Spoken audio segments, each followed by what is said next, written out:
Welcome into Sports Unlimited. How about them O's coming off a big series win in the Bronx over the Yankees, a 17-5 blowout in that series finale. And joining me now is Matt Weyrich, the Orioles beat reporter for the Baltimore Sun. Matt, how about that series, man? This fan base, they're elated to just see their Orioles go out there. And it's a team that really had that big brother complex, and so did their fan base, the Yankees. But now looking at how the tides kind of shifted, the O's fans, Birdland, and this team, they feel pretty good going forward. Absolutely, Rocco. You know, Brandon Hyde might not have wanted to call it a statement, but that's what it was. It was the Orioles going in and really punching the New York Yankees in the mouth. I mean, this is a team, obviously the Orioles won the AL East last year. They were the team that other clubs were trying to chase this offseason. But this is the Yankees. This is the team that on paper looks just as good as any other across baseball. It's a team that has played really well, still on top of the AL East, and of course gets the national media attention that maybe the Orioles do not. But I think this series made no mistake that the AL East goes through Baltimore. I mean, the Orioles didn't even throw out their top two pitchers in Corbin Burnes or Grayson Rodriguez and still took 2 of 3 and then finished off in really emphatic fashion with the offense, lighting up one of the best pitchers to this date in the American League. So really an impressive series from the Orioles and I think a major statement. Man, we're talking about statement games, statement series. How about a statement month? In the month of June, the Orioles, they only have one off day. They already had it. It was Monday, June 17th. Just looking at how this team's attacked this month so far, what has impressed you the most?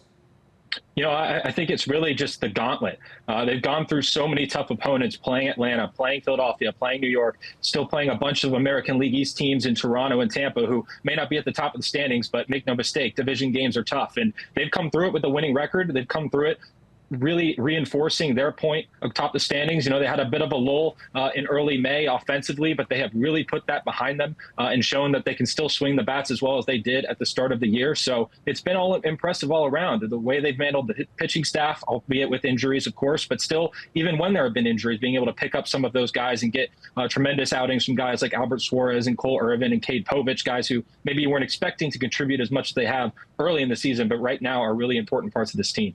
Man, you talk about that pitching staff, just a huge blow, losing Kyle Bradish, and it seemed kind of inevitable with the PRP shot to begin the season with that right UCL sprain, and now he's done for the season, just had that Tommy John surgery. Looking at the Orioles rotation right now, the state of the O's rotation right now, pitching-wise, just what do they do going forward, man? It really seems like they're going to be sellers at the deadline, or buyers, rather, sorry.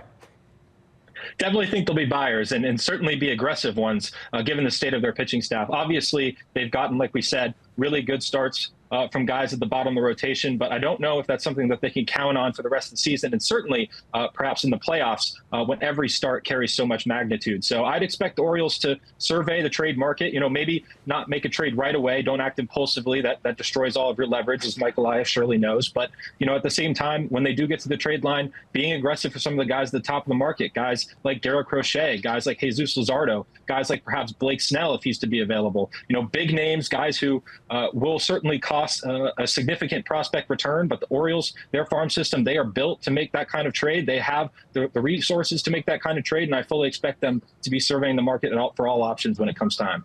You talk about those resources. We know how talented this farm system is, #1 in all of baseball.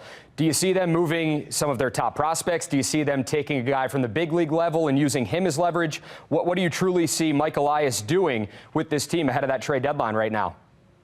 Well, certainly you got to look at where the log jams are. And right now, the infield, I think, is the biggest point where they have a lot of bodies and not a lot of space. Kobe Mayo is a player who has been pretty much major league ready for pretty much all of this season. Even going into the year, he was a candidate to make the opening day roster, but squeezed out with the likes of Gunnar Henderson and Jordan Westberg and Jackson Holliday being their top prospect all in front of him. Connor Norby has now gotten a shot.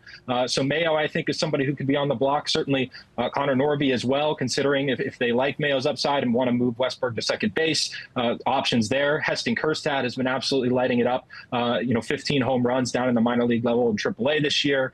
They've got options, any which way they want to go position player-wise. Obviously, pitching prospects, I think, are a little more valuable, so they don't have as many of those to move. But as far as pretty much major league ready hitting prospects, you could look at anywhere on the diamond and the Orioles have somebody. So I really don't think that there's a single player on the trade market they couldn't make a move for right now.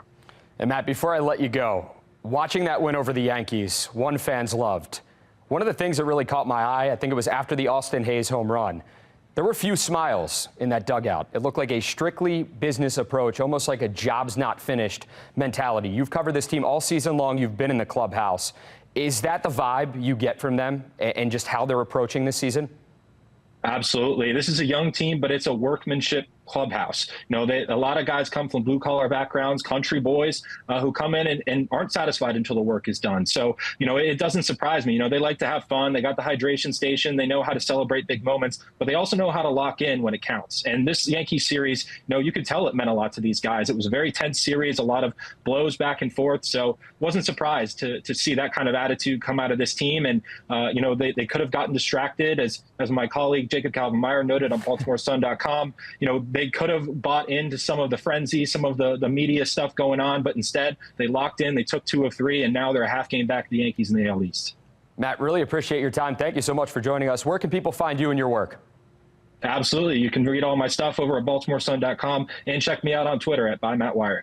Thanks, Rocco. That is Matt Weyrich from the Baltimore Sun joining us on Sports Unlimited. Matt, thank you so much for your time.